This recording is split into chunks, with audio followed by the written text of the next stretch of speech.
Hey YouTube, Kira Qualia here, bringing you all an update to my Cardfight Vanguard Orfist deck profile. Wanted to do an update to the Orfist deck, a theme I've been doing with some of my older Cardfight Vanguard decks for D format, is making decks with the updated support from the Divine's booster set. We've gotten some cards from the set that definitely does help with the energy generator skills that we have for some of the newer cards, but I also want to take a step away from the mask support and go back to the Cardinal Dominus Orfist Regis, the main unit we had before Orfist Masks, for more of a fun, consistent build using these cards. I did the same with Gravidia, was thinking about doing it for Greedon as well, but I figured for now we'll go with Orfist since it's been a while since I've actually played the Shadow Army token deck. So let's go ahead and get started with the deck profile. So we'll go ahead and start off with the ride deck. Our ride deck consists of the Energy Generator.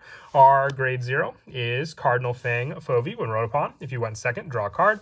Our grade 1 is Cardinal Noid Rotis. When placed on Vanguard, you search your deck for up to one world card, reveal it, put it into your hand, and shuffle your deck. So the world cards are the different set orders that can turn our world to either Dark Knight or Abyssal Dark Knight. So very, very useful search there, with our grade 2 being Cardinal Noid Cubicia. When a world is put into your order zone, choose one of your units and it gets plus 5,000 power until end of turn. So this can be the power up boost you give to your grade 2 Cubicia when you activate the world order that you may have searched off of your Rotis for you to then play. And then our grade 3 is Cardinal Dominus Orfist Regis, the main go-to grade 3 that we use in the deck. We run 3 additional copies in the main deck as well, but before we get to those cards, I figured we'd go over the actual world orders, which we run. 4 copies of Hallowing Moonlit Night. You play this card with the Soul Blast 1. When it's put into the order zone, you draw 1 card. And from the order zone, if your order zone has world cards, the following effects are activated according to the number of cards in your order zone. If you have 1, your world becomes Dark Knight. If it's 2 or more, your world becomes Abyssal Dark Knight, which you need to set up your Shadow Army tokens. So having 4 copies of this card just gives you draw power, so you can always make up for the order card that you put into your order zone, and then have it stay there as the set order, with our other world order card being 3 copies of Overcoming an Eternity. You play this card with a Soul Blast of 2 in the order zone. If your order zone has world cards, the following effects are activated by the number of cards in your order zone plus 1.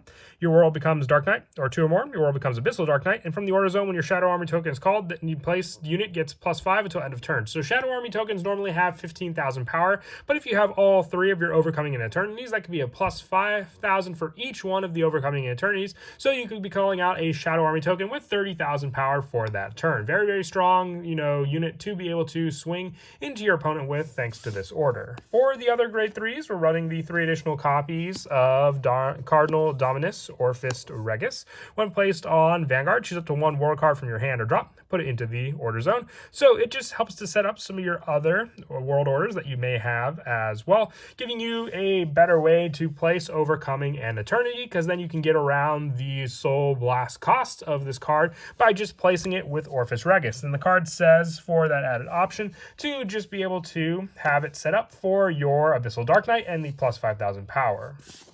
And then also, before I take away the cards, the other ability of Orfist Regis. When this unit on the Vanguard attacks, if your world is Abyssal Dark Knight, counterblast 1, discard a card from your hand. For every 2 world cards in your order zone, call up to 1 Shadow Army token to rearguard, and this unit gets plus 5,000 till end of battle. So this card, if there are 4 or more world order cards, plus 10,000. Being able to power up your Orfist Regis, and then also be able to just call out Shadow Army tokens for every 2. So if you have the 6 in your order zone, you could call out 3 Shadow Army tokens, giving you your 2 additional attacks, because you can then just call out the Shadow Army tokens to the front row that haven't yet attacked yet. So you can have multiple attacks ready to go with this card. For our other grade 3, we're running 1 copy of the new Cardinal Draco Gestalt. When it's placed on rearguard with a Shadow Army token, it gets plus 15,000 power till end of turn. A pretty generic but useful card we got from set 2 for the deck. So with your pre-existing Shadow Army cards, you could call this card over one of them and then have this card gain the additional plus power. If you Persona Road that turn,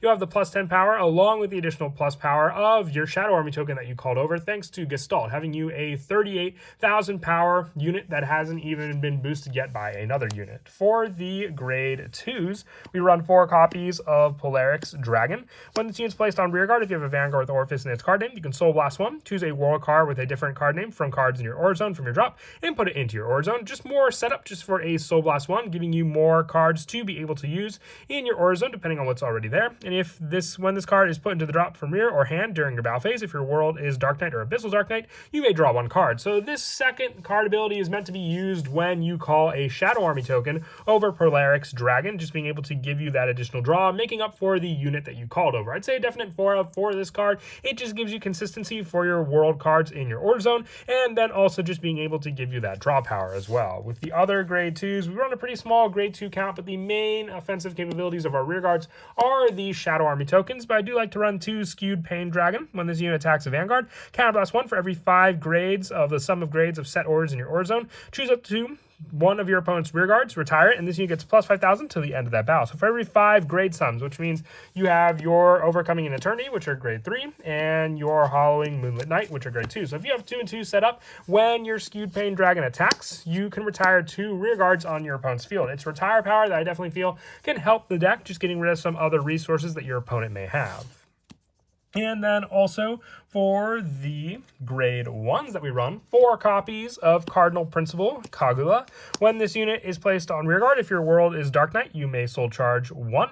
If Abyssal Dark Knight is instead of Dark Knight, you may soul charge 2. So with this card, it gives you soul charge power for you to be able to use when activating your orders. And on rearguard, if your world is Abyssal Dark Knight, soul blast 1, retire this unit, and call Shadow Army token to rearguard. So if you have your Overcoming in Eternities, the Shadow Army tokens that you call out could also just be set up with your Kagula, and then you can use your other cards to be able to call out, let's say, some of your other grade 3 options, or at least have good boost power with the Shadow Army tokens you call out as well. Our newest card for the deck is Cardinal Fang Raphalog.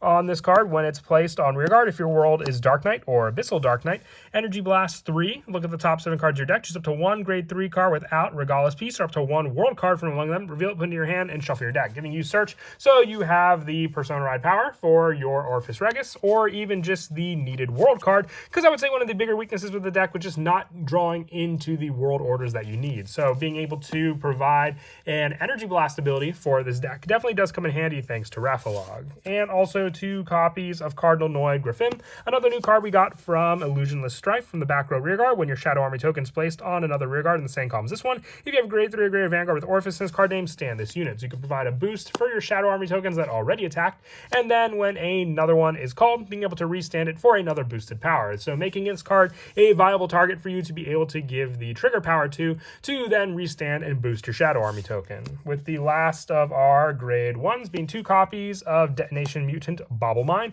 more put into soul countercharge power for our deck, along with the 1 copy of Cardinal Noid Thumberino, additional boosted power strength. If you didn't want to run Thumberino, you can always try a 2nd copy of Gestalt for the added call over Shadow Army token power.